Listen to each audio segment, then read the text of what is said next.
Good morning, YouTube. Patrick Gills Motorworks. Today is Saturday, and we are going to be taking the bed off of the C10. I've already got the gas lines rerouted, and I'm going to be dropping one of the dual tanks. This has two tanks because this was a diesel model. I'm going to be using the driver's side gas tank. Just cleaned out the bed. It was pretty nasty.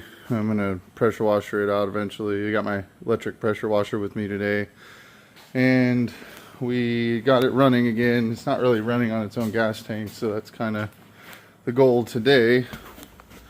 But yeah, there it is. Headers are in, everything. We got the SBC. That's a 90s LO5 engine running. You see in here we've been working with some gauge clusters, some old ones. A couple people have bought off of them. I might have to finish rebuilding them all the way. But today is get clean gas to the motor day. So we're gonna pull this, clean the frame, see what the frame needs. The guy I bought it from, he had told me that he had already painted some of the frame, and it looks like he has. So yeah, looks like there's 4 bolts in the bed. Looks like it's missing a couple bolts. There's the bolts right there. Looks like there's 1, 2, 3, 4. So I'm just gonna go in there with a gun and pop those off, and we'll put some blocks under the lift and get the bed off. Here we go. All right, well, we got the bed off, and we're looking at this to see what we can do now. I see some of my wiring here. I'm guessing there's another harness I'm missing for the rear tail lights, because that looks like left, right, blinker. It's probably brake light, blinker, and then reverse must run through this harness somewhere. So gotta figure that out. And we just got a nasty mess under there. I'm gonna get my pressure washer. We're gonna start cleaning all that out, because yep, gotta work on that a little bit today, the tanks. Alright, well, I have pressure washed the crap out of this thing. As you can see, the frame was already this is why I bought it. I got this truck for $2 grand, and it's got a bunch of paint work done on the frame. It's pretty straight. But this nasty old gas tank, I don't know if this is the original diesel tanks. Somebody swapped it over to fuel, so whatever's coming out of that tank is just nasty. So I'm gonna drop this tank. I'm gonna delete that tank. I'm dropping this one to see if it's savable. I don't know. They cracked that open, and it was pretty nasty. Literally, the thing is, this tank's only going to be in here for a month or two. Because once we do the LS swap, we're going to go to the 87 tank for EFI. And this motor's not even going to exist in here. I also got my harness in and everything. Trying to figure out the fuel gauge stuff, because I don't ever like seeing speaker wire in the harness. This is just, what the hell, man. And this, really? So anyways, I can fix this. Good thing I'm good at electrical. So this is going straight back into the front of the cab, I'm pretty sure. I'll pull up the wiring diagram again, and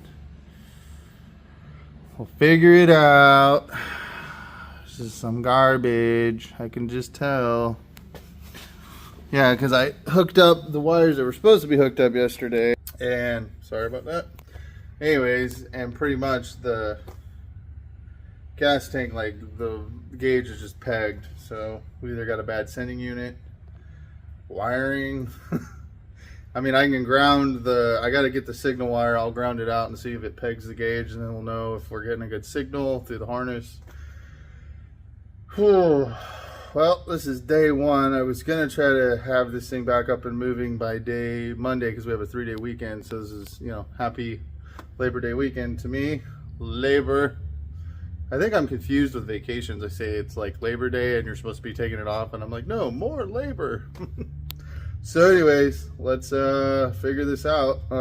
It's already hot. It's California, and we're going to be in the hundreds again, so I'm only going to do this till like 12 today or 1, and then get out and quit the shenanigans. So goodness, the spider webs that came out of this thing, though, holy God. So I will give you another update. I'm going to drop the tank, so here we go. And here's what's funny too about this is, like, somebody has already been in here doing stuff, so like everywhere I go there's like 2 bolts holding everything back together. So weight reduction. weight reduction. We don't, we're gonna be racing this thing probably, so we don't, less bolts the better, you know what I mean? Anyways, thank you guys for watching. I will get you another video here in a minute. Okay, well, I'm done for today. This is day one. I ran into a couple bits of snags here. Some wiring, nothing crazy. I mean, I can literally just bypass. So the problem is this thing's a diesel, and on diesels they ran the gas part of the wiring, it seems, differently. They had to send like a power because it was a diesel pump, so it was a little different. There's like an electric piece in the pump. I don't know if it's a heater or what they were doing with these back in the 80s. If anybody knows, please comment, because I am a little confused. I'm gonna go home and study tonight on the junction block that goes into the cab, because I don't know on the gas trucks where the fuel wire went in and where on the diesels it went in. So like, I almost need another truck. There might be one out here over here in the junkyard. So anyways, cracked that tank open. That was the tank I was going to reuse for a little bit. It is bad. I mean, there's like mud and gook and rust in there. Actually, turns out the auxiliary tank's in good condition. I got a little dirt in there. I'll clean it out, but it's like, out of the two, that's the good one. So all the parts I just bought for the driver's side tank, not going to work. We'll use the auxiliary tank. That's where I'm at. And dude, I just love when people use speaker wire to power up their fuel pumps gauges, because none of that was working. None of it. None of that is making sense. None of that. So what we're gonna do, probably what I'm gonna wind up doing, there's the pink wire. I'm just gonna run straight the pink wire sending unit up into the gauge cluster on the harness, tap into that. That way you just have a straight fuel sending unit gauge. The other thing now I'm thinking about is the oil pressure switch and the temp switch. Again, with those, I could probably just run aftermarket for now.